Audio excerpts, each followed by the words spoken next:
All right, so happy 2021. Yeah. That wasn't an intentional joke, but it was funny.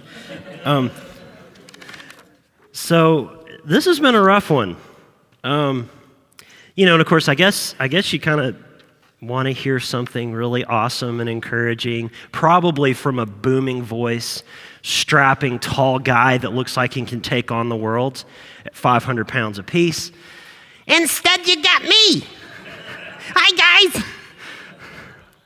So I'm probably look a little more like Richard Simmons, but I cannot sport the fro. But give your guys a hug. You can do it. And if there's COVID-19, just duck. When you're short like me, you can duck. So may God grant us a year of mercy, please, that we can recover from this. So to make it simpler, I have a very hard subject to talk about. And if you're angry, blame Mr. Charles Pope,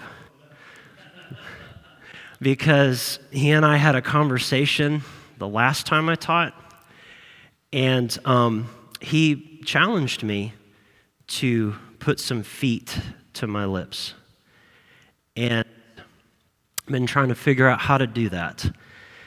So I guess instead of putting feet to my lips are just going to run again, but on a more difficult, much more difficult subject. So it's going to be about slavery.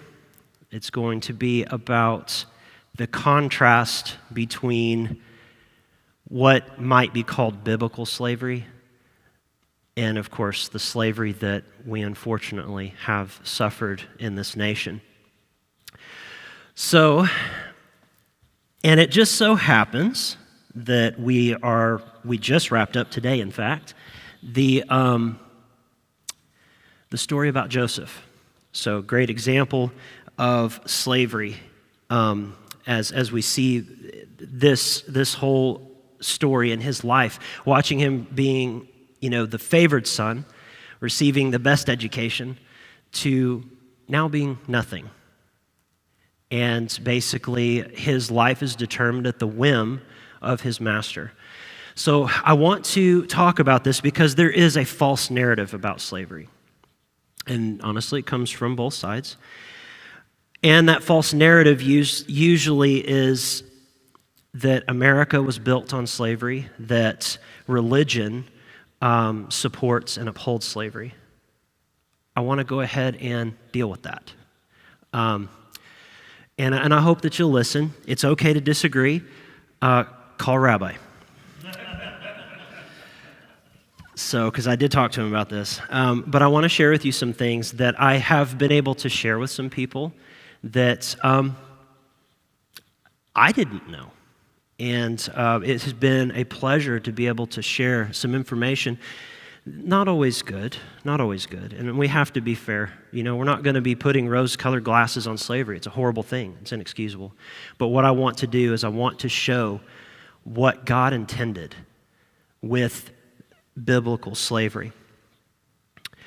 All right, so like I said with Joseph. So let's look at a few things we learn about Joseph, okay? We learn that when he becomes a slave, he's mere property. He has no rights, protections, or representation under the law. There is no due process, and he can't simply buy his freedom. He's property. Little more than cattle that can talk back. That was Egyptian slavery. But remember what God said. I don't want you to be like the nations around you. Remember, you were once slaves in Egypt. So when we consider that, we need to think about, okay, well, if God is saying, I don't want you to be like them, and constantly reminding the Jewish people, you were once slaves. What should we learn from that? Clearly, God is wanting us to see something differently than the status quo. So let's talk about slavery in Israel. Interestingly enough, this is from the Jewish Virtual Library. The slave in Jewish law is really only a worker or a servant. So, of course, the Hebrew word is eved, which means essentially a servant. Implication, of course, might be more like a bond servant, things like that, but certainly not the concept of slavery that we're familiar with. And what I want to talk about is, of course, it gets really complicated when you're reading the Bible. What slave are we talking about? Because like so many other things, the Bible is very brief. And when it's translated into English, a lot of information is lost in translation. But there are different types of quote-unquote slaves. And I'm going to use that term, but I'm hoping that it will kind of have a little bit different sound when we say it. So there was the Hebrew slave. Now, the Hebrew slave had two kind of categories. One was a pauper. One was somebody who was very poor, destitute, not able to stand on their own 2 feet. So they would go to a neighbor who was well-to-do, plantation owner of sorts or farmer, whatever, and they would go to them and basically request to be their slave, a contract for hire. Now, this was usually at a reduced rate. What Jewish law tells us is that somebody that would do this, they would get paid about half of what a normal person would. But at the same time, they also lived in the residence. He clothed them. Hashem gave strict orders of how to take care of this bondsperson. So this would be a guy that would do that. He couldn't provide for his family. Here was another way. And typically the idea is that he would learn a new trade in the midst of doing so. So once he gets done working for this landowner, he would then be released with wealth, with a trade, because he was supposed to be taken care of. And that's what Hashem told him to do. Do not mistreat him, for you were once slaves in Egypt. So, but there's another aspect, and this is something that really gets people upset, and that is a man can sell his daughter. Sounds pretty awful. But let me try to roll back the clock a little bit for you to understand, because we need to look at Jewish law to understand a lot of this stuff, okay? So when a woman, a young girl, and of course we're talking young girl, would be sold, essentially it's the same thing. The father is not able to provide for her. So he makes an arrangement. And that arrangement is usually like an arranged marriage. Like it's we think these two are going to work out. What do you think? The guy that's the property owner may say, you know what, that's good. And in the meantime, she comes and she works in his house. She's educated, she's clothed, she's taken care of. Now, it doesn't mean that she doesn't see her family anymore. It's just she has an obligation now there. Until something interesting. According to Jewish law, the age of majority for a woman is 12 and a half years old. So at 12 and a half years old, this girl can say, you know what? That dude's ugly. He's only 13 and he's already got hair coming out his nose. I don't want to be married to this guy. And everyone has to honor that she goes free. Or she goes free after the Shemitah, the 7-year cycle. So she would work up to 6 years and then be released in the 7th. Unless she agrees to whatever arrangement it is, marry the guy or whatever it was. Or she may choose, you know what? It's been good being a member of his household. He's treated me well. I've been well educated. I've been clothed. I've been cared for. I think I want to stay. She can make that decision at 12 and a half years old, and then at which point she would, the owner would be required to take care of her until the Yovel, until the year of release. At which point she has to go free if she doesn't marry the young man. So those are the ideas. The whole point of Hebrew slavery was to be able to empower this person to move forward. They've hit a point where they can't reset. So someone, because Hashem said, do not let there be any poor among you, a neighbor says, you know what, I could use the help, but I want to bless this family. So that when they leave empowered to do something better with their lives so that they don't return to that state. Now I want to talk about the one that's a little more complicated. Just a little. Oh, and before that, they can't mistreat him. That girl's not getting whacked. Nobody's taking a reed stick to her. She is to be treated as a member of the family. Now I want to talk about the resident, or not the resident alien, but the Gentile, the alien slave. Now this one is a little bit different. But what I want to talk about is I want to talk about the legal standing and kind of what this slave can do. So, because they had legal status, which is a polar opposite of all the nations around them. They act as an agent of their master, just like a son would. And in that, they're not answerable for any torts. So this is something that's really important to think about. You know, if you know in our history, if, God forbid, a black man did something that was considered not done, they would be punished harshly. But under Jewish law, he is an agent of his master. So if he makes a mistake, he's doing it on behalf of his master. Therefore, his master is liable for whatever this slave does. Big difference. So he can't get thrown under the bus. You shall not be like the nations around you. He could have personal holdings. He could own property. He could make money. He could generate wealth and purchase his freedom at any time. Or he could earn it at any time. The master had to honor it. It wasn't a situation of, well, I know I told you that this is what I paid for your service, but I'm not going to release you even though you have it. He can't. And if he does, because of the legal representation in the Torah court, that slave can beseech the court. The court will hear the case, and the court will deal with the master. But he's also part of the master's household. He ate the same food. He was a member of the family. And like I said, he had legal representation, protections, and privileges under the Torah. One of them, of course, is Shabbat, required to rest. He cannot be sold to a non-Jew, and this is something that I want to really make a point. Why? Because we know how the heathen treat their slaves. You cannot do that to him. You just saved him.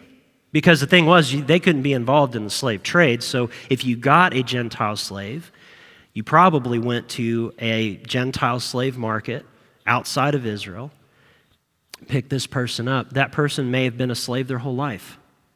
Now they come into your house. You wash them, clothe them, put them in a place where they are dry, warm, cool, whatever. You take care of them. And it's also interesting, I just recently read on this, no extradition if he flees his master. You're to grant him refuge. Capital punishment if he's murdered, because he's a human being.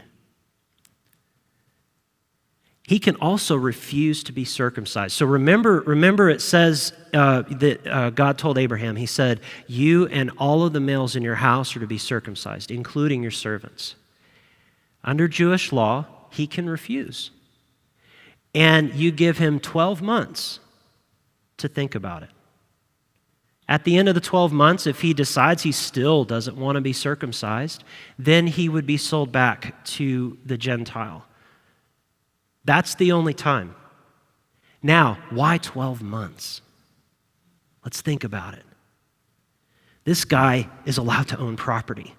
This guy is allowed to buy his freedom at any time. This guy is allowed to convert to Judaism and be granted freedom. This guy can actually marry the slave owner's daughter if they fall in love, and it's all good. Freedom there. Huh? Yeah, he does have to convert to do that. Yes, he does it, Dr. David. He does have to convert, but it sounds a little odd, don't you think, for a slave? Why? You shall not be like the nations around you. This was a form of liberation. This was bringing somebody that's a slave from another nation, bringing them over here, and a process of immigration to a godly lifestyle. And like I said, since they can own property, since they can make money, since they can trade and develop wealth, they can buy their own freedom at any time. And that wealth cannot be confiscated from them. I want to share with you something from the Rambam, who was a codifier of Jewish law in the medieval era. He said, "It is permissible to work the Gentile slave harshly, but even though it is lawful, the quality of benevolence and the paths of wisdom demand of a human being to be merciful and striving for justice. One should not press his heavy yoke on his slave and torment him, but should give him to eat and to drink of everything.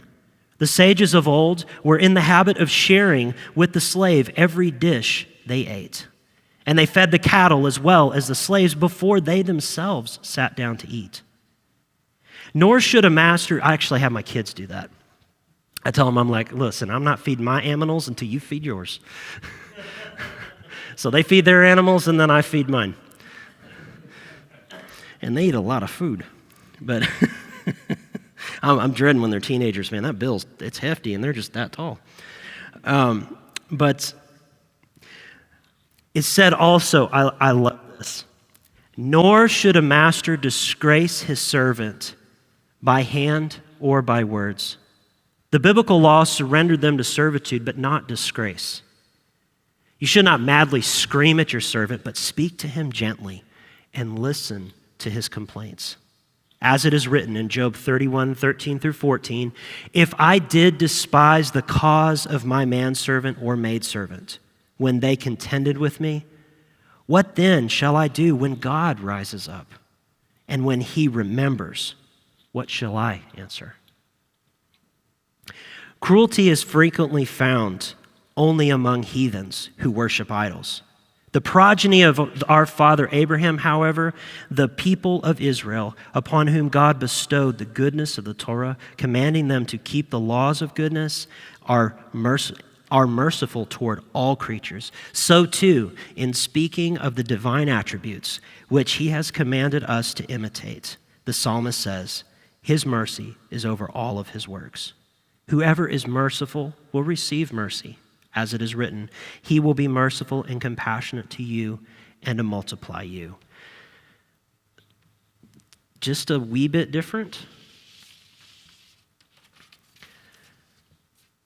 So, what I wanted to share with you on that is that, or maybe through a form of argumentation. The only way that you could actually own a slave in Israel is if there was a slave market outside. So there's no slave market, can't own slaves. But the whole point of this is a means to eliminate slavery. It was a process. It was a form of where people could come into a society that valued human life. Come in as a slave. Leave as a free person. And not only that, you didn't have to be a Jew to be freed. You could buy your freedom and live in Israel if you so chose. And here's another thing. If I, God forbid, had a slave and I sold him to a Gentile, immediately by Jewish law, he is free because it's forbidden to sell him to a Gentile. So he's immediately freed. I have to redeem him, and there's nothing I can do about it. I should have taken care of him. I should have built him up, taught him a new trade, prepared him for his own freedom. And here's another thing that I could do, and we have this example with Abraham and Eliezer. Eliezer was his slave, and he was going to inherit him if he didn't have children. He said, "Who shall inherit? Eliezer? He's all I've got. Right now, he's the heir to my estate, my slave." This is what God intended. This slavery is very different. It was absolutely the opposite of what the nations were doing. So I want to talk about American slavery, something that I absolutely and relentlessly abhor. It was inexcusable. And I do believe that many of us are ashamed. I certainly am. That slavery was patterned after Egypt. But what I want to be clear, and if anybody gets angry, call Rabbi. This nation was not built on slavery. It existed, yes. But I'm going to show you something that very few people that I've talked to so far have ever heard. And these are it's in the handwriting of our founding fathers. This was the first draft of the Declaration of Independence. Now, as you are probably aware, the Declaration of Independence, they had determined that for this document, it wasn't a vote of a majority or 2/3 or anything like that. It had to be unanimous. That's why it says in the subheading, the unanimous declaration of the 13 states of America. So it obviously had some edits. Most of the edits were just a word here, a word there. Like if you read the first draft, like where it says, we hold these things to be self-evident, it says something like, we hold this to be perfectly clear. So it's like little things. But this one was a massive paragraph. And it's right in the complaints against the king, which is actually the bulk of this document, where the king did all of these things against the American people. So right before we get to the edit, it says, he incited treasonable insurrections in our fellow subjects with the allurement of forfeiture and confiscation of our property. It's pretty awful. Like here, you take their stuff if you kill them. This is the edit. He has waged cruel war against human nature itself, violating its most sacred rights of life and liberty in the persons of a distant people who never offended him, captivating and carrying them into slavery to another hemisphere, and to incur miserable death in their transportation thither. This piratical warfare, the opprobrium of infidel powers, is the warfare of the Christian king of Great Britain, determined to keep open a market where men should be bought and sold. He has prostituted his negative for suppressing every legislative attempt to prohibit or to restrain this execrable, they're smart, commerce, and that this assemblage of horrors might want no fact of disguised dye. He is now exciting those very people to rise in arms among us and to purchase that liberty of which he has deprived them, and murdering the people upon whom he has also obtruded them, thus paying off former crimes committed against the liberties of one people with crimes which he urges them to commit against the lives of another.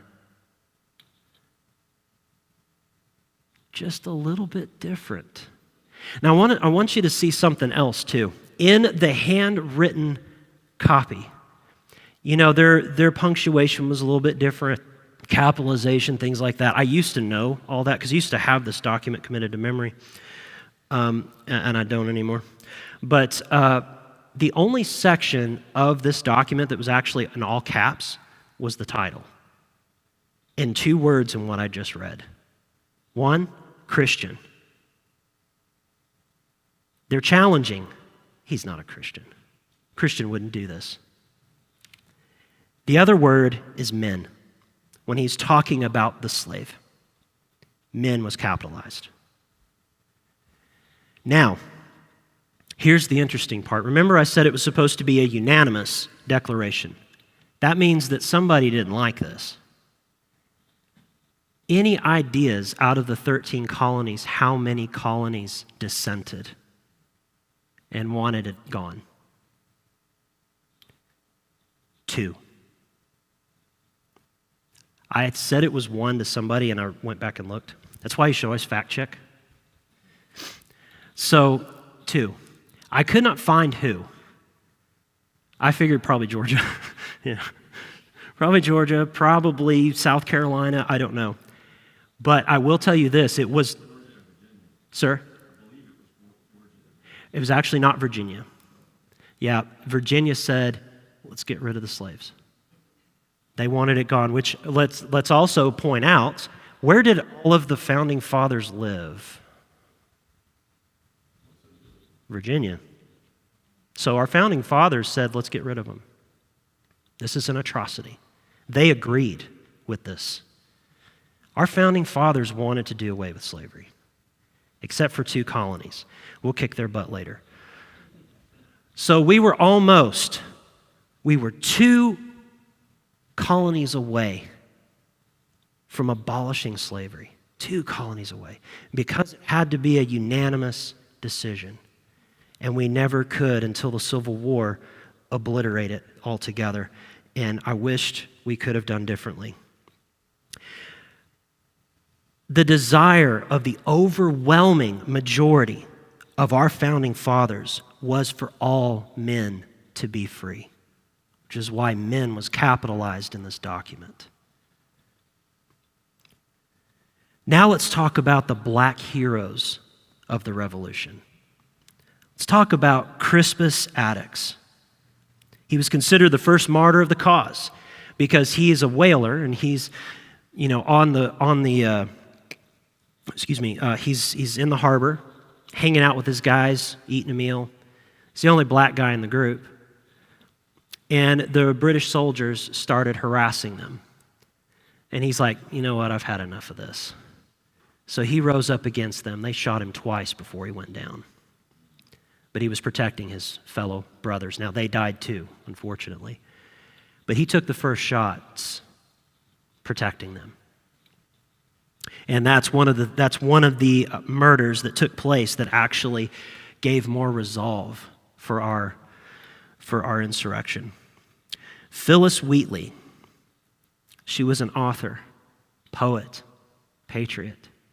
She came over here, originally a free woman, became a slave, became the household maidservant of a family that was well-to-do, which obviously most slave owners were, they have to be, and they were impressed by her intelligence. They taught her to read, to write, granted her her freedom, and then she wrote a letter to George Washington, encouraging him, the then General George Washington, encouraging him to stay the course.